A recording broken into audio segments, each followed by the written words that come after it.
Hello beautiful soul! Welcome back to my channel. This is Mei Chang. I'm from Japan, kabayan. Leo, tingnan natin ang iyong November 4 to 7. Para kay Leo, maraming salamat muna sa akamang subscriber, new subscriber, cross-watcher, at sa mga bagong pasok dyan. Welcome na welcome kayo sa bahay ni Ate Aimee. Maraming salamat din sa nakataba ng puso ninyong mga comments.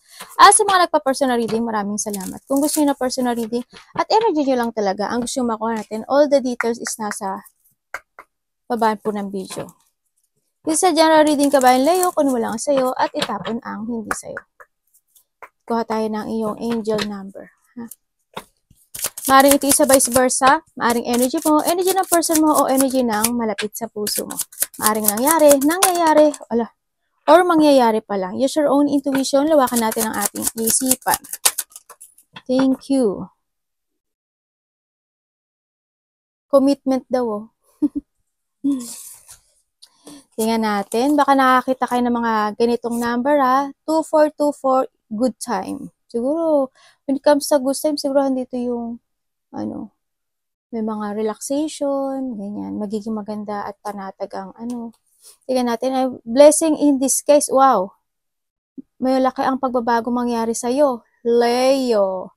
Okay, mayroong mga personal growth, spiritual development, and manifesting goal. Yan, yung oneness, connection, and completion. Ay, i-remind ko sa inyo, ang November 1 to November 5, no?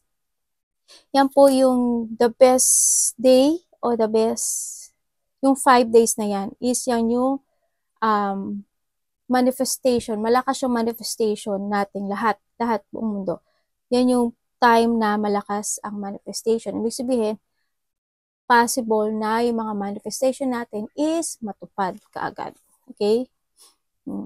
May mga pagbabago sa'yo. First, focus on the positive change. Ayan. Diba? Kasi this is a personal growth and expand your horizon and commit to yourself. Siyempre, more on commit to yourself and try something new. Yan. Marami ka na mga gagawin. Siguro na mga bago. No? Yan. Mga bagong gagawin. Mga new ideas. Kaya, so many positive shift. Kumbaga, the things na marami kang gagawin na bago, the more na mga positive ang matatanggap mo. Store for you. The world around you is changing in a favor.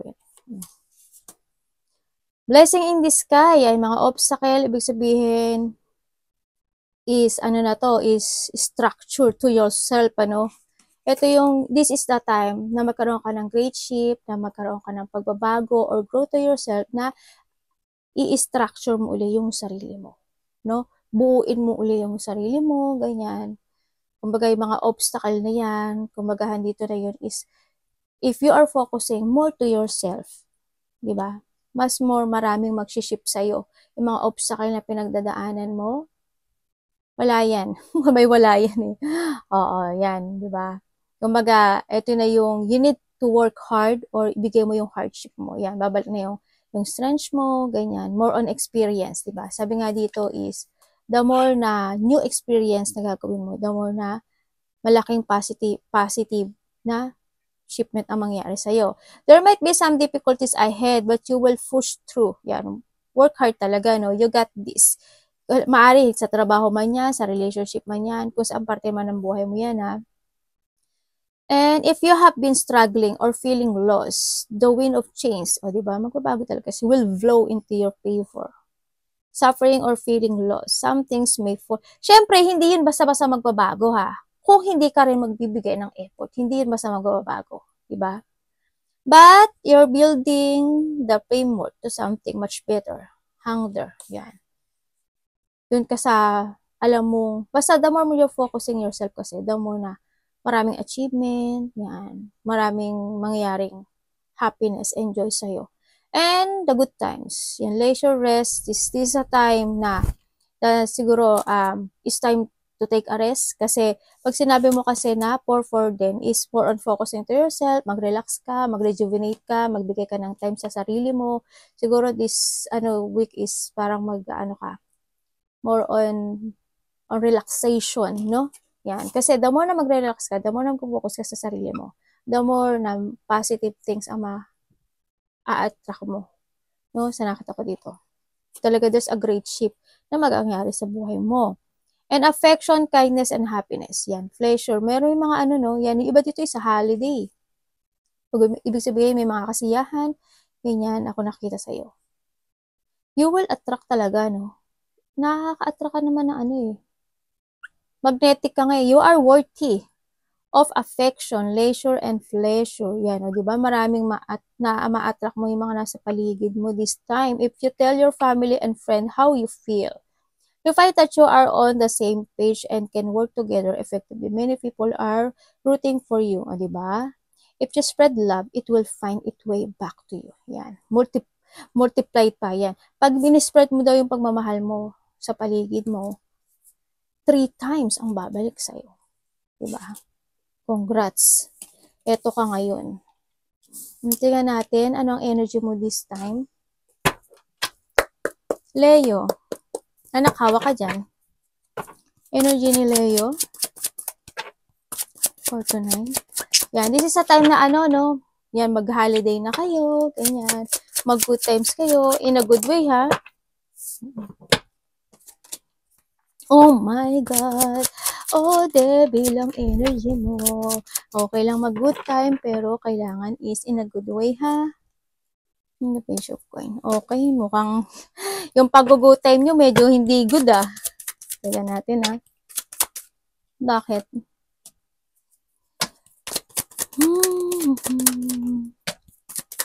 Si ate kumakanta pa, malakas mag-trip, no?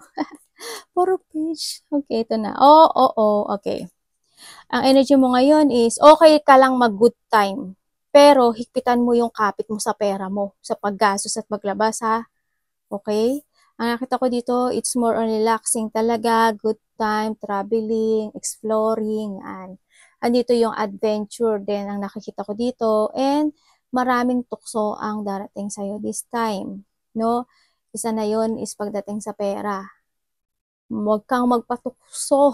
Alisin mo yung mga part ng buhay mo na it's time kasi dito na balansehin mo. Okay naman okay maggastos, no? Pero you need a balancing, ha? Sa nakita ko dito. Tsaka iwas-iwasan niyo yung ano, ha? Okay lang mag-good times pero wag kayong magpapaka laseng or iinom ng mga yung alam niyong mali. Alam niyo yun? No? Ganyan. Basta wag kayong gagawa ng mali. Okay? Ganyan. Kasi more on ano to eh. More on, ano ba to? Pang-aakit this time. Okay? Maaakit ka raw sa mga bagong bagay or ibang bagay. Ganyan. Baka mag-try-try ka ng mga new things in your life na hindi naman good, ha? Saka yung pera niyo medyo higpitan niyo ngayon. Okay? Kasi nakita ko dito is maaring magkakaroon ng difficulty when it comes to your money. No? You need to create yourself in a good way. Okay lang na i-explore mo at mag-move forward ka. Either ikaw is may travel, di ba? Okay lang yun, no? Sa nakita ko dito.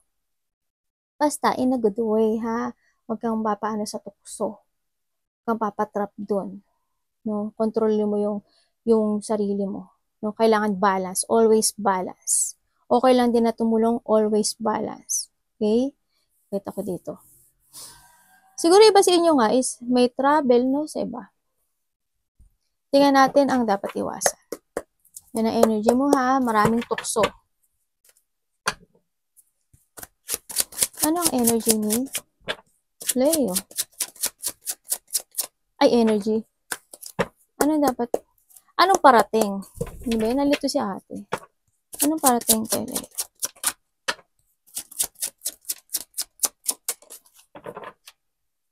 The Tower, oh. Ayan ang parating sa'yo, The Tower. Tandaan mo, magpa-control ka, ha? Kasi, babaksak ka. Babaksak ka. Pag sisisihan mo yan, ikaw din. Tingnan natin. Anong pwede ko malaman?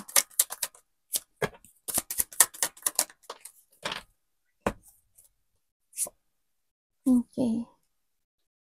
Parating sa'yo is, iba sa inyo magiging busy kayo. Anong pwede ko malaman dyan?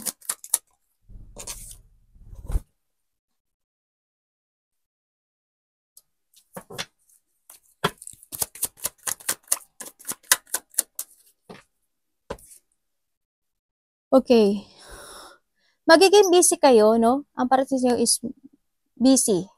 Tapos, meron daw makikipag-communicate sa'yo. Ako nakita. Maybe a new person, no? O kaya may mga gagawin ka o didesisyonan ka sa sarili mo na mga bago or pagbabago, no? Sa nakita ko dito. Kasi may may something new akong nakikita sa'yo, gagawin mo. Meron kang isang idea, maybe you have an idea. Sa iba is an idea, no? Na gusto niyo i-pursue. Ganyan. Tapos, and then, yung iba naman dito is a communication. Communication with the new person, ganyan. Communication sa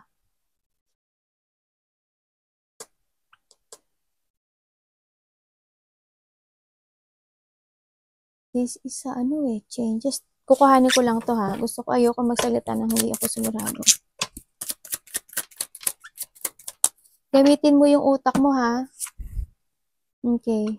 It's more on happiness. Ako nakita. Parating sa'yo is happiness, communication with the new, and then decision making also na kailangan mo pag-isipan at gamitan ng utak.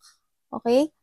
And then, paninindigan ha. Kailangan mo manindigan. Yung iba dito is also is magiging busy, and then you need then na protektahan din yung sarili mo this time. Okay lang na maging masaya ka kasi it's more on happiness. Ako nakita sa'yo, happiness, idea, new things ka na gagawin, no? Sa nakita ko dito. Baka makikilala ka mga bagong tao, di ba? O kaya may mga pupuntahan ka na imi-meet na or celebration sa iba, ganyan. Pupunta ng married o kaya yung makakaramdam ka daw ng dito, ano ba to? Iba dito is an opportunity eh. Siguro, if there's a travel, ganun. Opportunity of travel, opportunity of new things, opportunity of new creation, o mga gagawin mo, ganyan. Creativity man yan, opportunity man yan. Yun. Pero, kailangan mong magkaroon kailangan mo ring protektahin sarili mo if ever. Huwag agad-agad bigla kang sasapak, no? Ganun. Pag-isipan mo maigi. You need to use your head when making a decision. Making, ha? Huwag ba bigla-bigla. Tsaka, kailangan din is always magkaroon ka ng mental clarity bago ka magdesisyon, ha? Yung clear na clear, no? Para hindi ang kalabasan mo is si tower. Okay? Iba dito is merong no? Meron talaga kayong travel. Okay? Ingat-ingat lang din.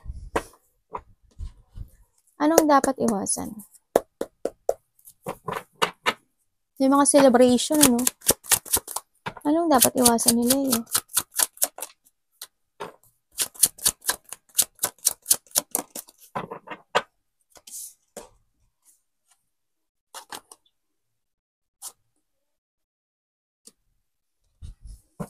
Ano pwede kong malaman? Okay,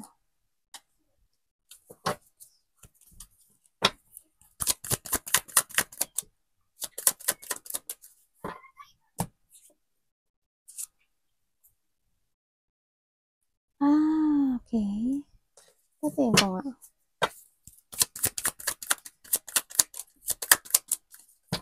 Thank you. Okay, may union Ibig sabihin, may union. May pagkikita ng kakilala or malapit sa puso. Okay, ang dapat mo daw iwasan is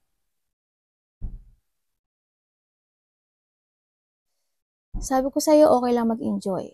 Ha? Basta wag ka lang iinom ng over. Iwasan mo din ang pagpupuyat. Iwasan mo din ang mga pag-inom ng alak, pag-inom ng mga hindi mo naman alam na inumin, ganyan. And then,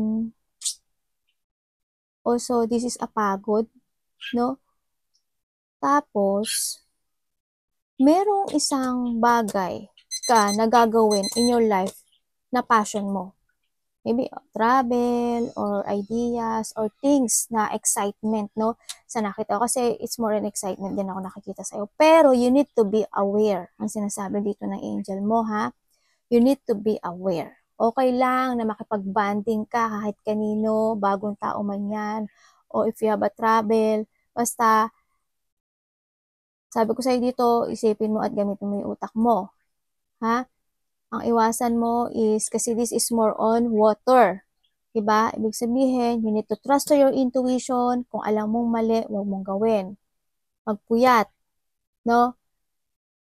You need to be aware. Hindi lahat ng pwede mong inumin is okay. Baka mamaya yung iba dyan is lagyan ka ng mampatulog dyan, di ba? Ingat-ingat ka, no?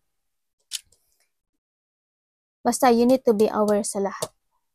Magkakaroon, iwasan mo din daw yung basta water, puyat, emotions also dito, pagod. Meron ako nakikita ditong may stuck. Dissatisfaction. Actually, hindi siya maganda dito. Kasi why? Ang nakikita ko dito is, there's a person here na maari may pagsisinungaling. Ako nakikita dito. Or may tao dito na there's a hidden. Ganyan. Sisinungaling hidden. Kaya sinasabi ko sa inyo, palagi kayong gagamit ng utak. Huwag lang inom ng inom, at kapag uminom kayo at umihi kayo o nag-CR kayo, huwag nyo nang inumin yung baso na yon. O kaya bago kayo uminom sa isang baso, kahit bagong dating yan, hanggat maaari, punasan nyo yung nguso. Ha? Yung nguso ng ng baso. Tapos pag nag-CR kayo at may natira pa, huwag nyo na inumin. Maging alert kayo, ha? Advice lang naman to. Kahit saan kayo magpunta, kahit halimbawa nagpunta ka sa bagong place, ganyan. Ako mahilig akong ganyan. Pag nagpupunta ako sa bagong place, always bumibili ako ng mineral water, tapos di ba makipag-usap ako sa tao. After nun, nakapag-usap ako, hindi ako titingin sa tao kasi, hindi ako mahilig tumingin, lalo na pag bago ako doon. Ang gagawin ko doon sa water, magmumumog talaga ako. Magmumumog ako. Kung yung parang hanggang sa nga lang, nakakakaganyan. Tapos ilang beses ako magmumumog. Kasi syempre nakapag-usap ko, diba? Malay mo ba yung pakipag-usap nila sa'yo is mayroong blessing na ano to? Hindi ko naman kayo tinatakot, pero ano ko lang yun, ha? Para sa akin, ganun ako eh. Kahit sa mga kapatid ko, ganun ginagawa ko sa kanila. Pinagmumumog ko talaga sila. Kasi hindi naman natin kilala yung nasa paligid. Tingnan natin ang love. Ay, ano ba yan, anak? Ipopo mo si mami! Love is sa lahat, ha. May union, no? May union ng kaibigan. Kakaiba dito, may puputahang gathering, celebration, collaboration, joy. There's a joy. No? Baka may puputahan kayo mga, celebration, parties, married, love. Love is sa lahat, ha. Bakit parang feeling ko nag-iisa ka? Okay, when it comes to love.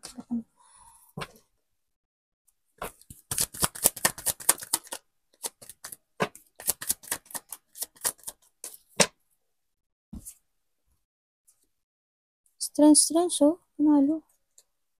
Lakasan mo ba yung loob mo, ha? Parang may nakikita ako dito, Okay, meron niyang new things. Merong new things ka na gagawin. Also, more on adventure, excitement ako nakikita dito. Dito is, when it comes to a love, ang nakikita ko dito, ikaw or vice versa to, no? Sa nakikita ko dito.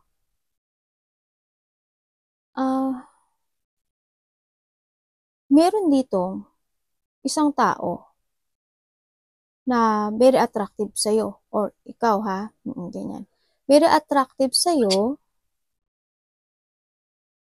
And then, ang nakikita ko sa kanya, hindi mo siya malayo siya eh. Actually, malayo siya. Pero ang nakita ko sa kanya, wala siyang nararamdaman sa'yo. Kung kasama mo siya, hindi niya kayang ibigay yung hinihingi mo Kumbaga, kung kasama mo siya, kung ano yung binibigay mo sa kanya na love, hindi ganun ang love na maibibigay niya sa'yo. Ikaw yung mas more magbibigay sa kanya ng love.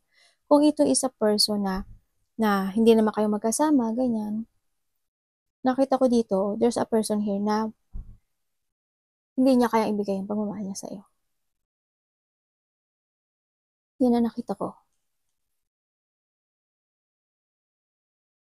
It's more on a Leo, fire sign. Also, we have a Cancer, no? Cancer. Then, the water sign. The air sign.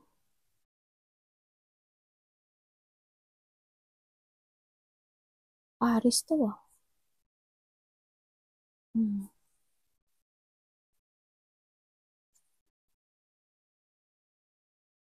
Yun, ang anak kita ko dito. Hindi niya kaya ibigay. Kasi we have the Virgo sign, ano? Sa nakita ko dito. When it comes sa love, maaaring ikaw, kung merong isang tao na maaaring wala kang nararamdaman sa kanya. Diba? Parang mas okay ka ngayon na nag-iisa ka. Pero kung kayo is magkasama, ikaw o yung partner mo is hindi niya kayang ibigay o suklian yung pagmamahal na binibigay mo sa kanya.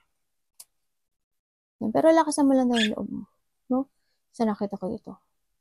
Kumbaga, mag-action ka or i-progress mo yung sarili mo, how to grow ka or mag-move forward ka lang sa mga plano mo. Kumbaga, kung hindi man niya maiparamdam sa iyo yung ganun, try to grow to yourself. Mag-explore ka, ganyan. Sa nakita ko ito. Ganun ang gawin mo. Mas mag-focus ka sa sarili mo. Why? Kasi 'di ba sabi nga dito, they're a great shipment. 'Di ba sabi ko 4441 yan, itong mga number na 'to, 'di ba? The more na mag-focus ka sa sarili mo at i-structure mo at buuin mo yung sarili mo, the more na great shipment na mangyayari sa iyo. Okay lang magsaya ka kasi the more you explore yourself, the more na mag-growth ka. Okay? Tingnan natin ang advice. Advice po kay Leo. Anak, ano ba 'yun? Advice kay Leo. May adventure ako nakikita. Iba dito, kung kayo is lilipat ng trabaho, it's okay lang daw. Kasi you have many aces, oh. Pero it's up to you pa rin to happen. No? Kung gusto mo mag-travel, it's up to you to happen. There's a shipment kasi na mangyayari sa iyo. The more na new things, kung titingnan mo marami tayong aces, it means a new things, diba? It means a new idea, a beginning, diba? The more na mag-explore ka, there's a great shift na mangyayari sa iyo. Because, kasi syempre, hindi yung blessing in disguise. Positive, maa-attract mo yung positive, kumbaga. Advice. Ito na nga, lumabas na. Hindi nga ako nagkamali.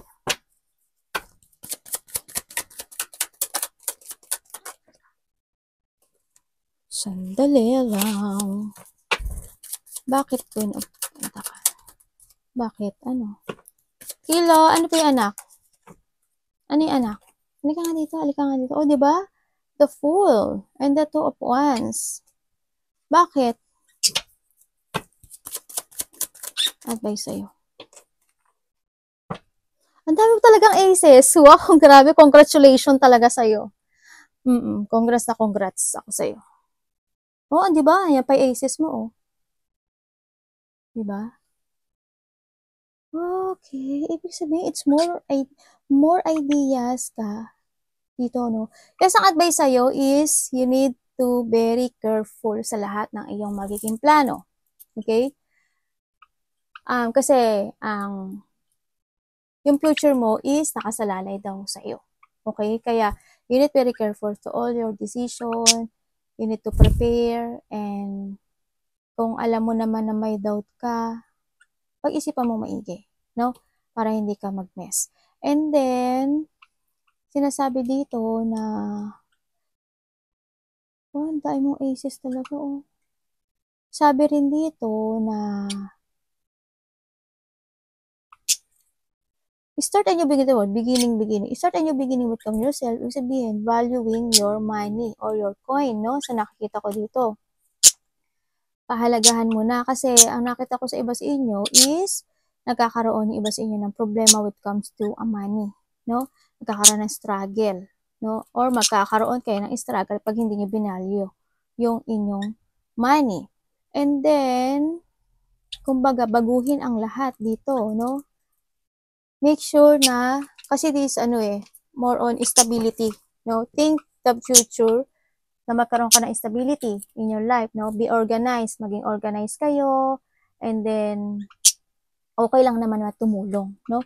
Okay lang na tumulong. Huwag lang labis-labis, okay? And then, basta, more on careful dito. Sa nakita ko dito. More on preparation for your future.